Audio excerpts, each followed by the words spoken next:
So அதனால் உங்களுக்கு பெரிய அளவு அப்டேட் நம்மளால் பண்ண முடியல.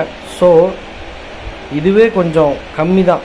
இப்போ நம்ம ஏபிஎம் சர்வீஸ் நிறையா சொல்லியிருந்தாலும் நமக்கு வந்து அரைவல் கம்யூனிட்டி வந்து ரொம்ப ரொம்ப கம்மியாக இருக்குது.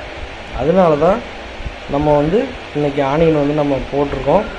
ஸோ அடுத்த வாரம் நார்மல் டேஸில் வந்து எல்லாமே கொஞ்சம் இன்க்ரீஸ் ஆகிறதுக்கான சான்சஸ் வந்து ரொம்ப ரொம்ப அதிகமாக இருக்குது. ஸோ அப்போ வந்து நம்ம கொஞ்சம் நல்ல லெவல்லே நம்ம வந்து ஏபிஎம் சர்வீஸ் நம்ம வந்து என்னென்ன பொருள் எந்தெந்த விலையில் இருக்குன்றதை நம்ம பார்க்கலாம். சரிங்களா? ஓகே மக்களே, இன்றைக்கி டேட்டுக்கு வந்து பார்த்திங்கன்னா ஆனியன் எந்தெந்த மாநிலத்திலேருந்து இறக்குறாங்க அப்படிங்கிறத இன்றைக்கி நம்ம பார்த்தோம். ஸோ முக்கியமாக மகாராஷ்டிரா அதான் மெயினாக சொல்லுவாங்க. ஸோ அது இல்லாமல் நம்ம வெவ்வேறு ஏரியாக்களில் இருந்து கொண்டு வரப்படுகின்ற இந்த ஆனியனோட ஏபிஎம் சர்வீஸ் விலை நிலவரத்தை இன்றைக்கி நம்ம வந்து பார்த்தோம் மக்களே.